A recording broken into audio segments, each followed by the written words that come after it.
So, ayun na po siya, malinis na oh. Diba? Oh, wala na siyang damo. Kaya lalago po yan, lalago. Tapos dito naman po nag-ano na tayo. Sunog na po tayo ngayon dito. Sinunog na po natin yung pinag-grass katira ng bayaw ko po. Ito po yung mga loads. Yan po oh. Diba? Kaya swabe po yan, swabe. Ayun yung kuya ko, adun, yung bayaw ko. Yung guys oh. Ang galing diba? Oh. Ano lang po kasimple guys.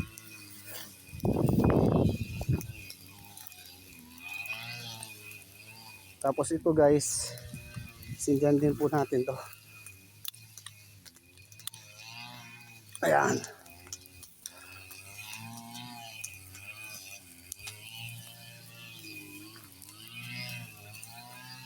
Ayan na po, tuloy-tuloy na po yan dito. Yung problema ko, baka masama tong goma. Pero okay lang yan guys, kasi sunog na natin yan. Tuloy-tuloy na po yan.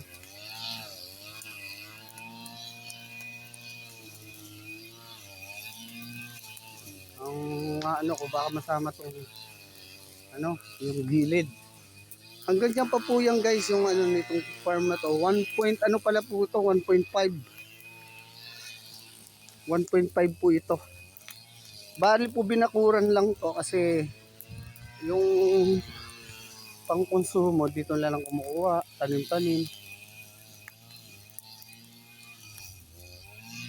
Ayan po, panalo na po ito guys, palano lang po ito.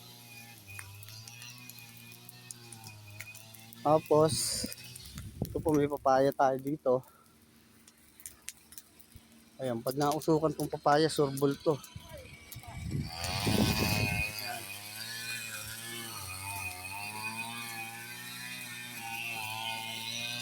Ito po guys, pwede natin itong tanggalin kasi ito, pag dumami ng dumami to, delikado to. Pero kinakain po ito ng ibon. Ayan, kinakain po siya ng ibon pag nagbunga to.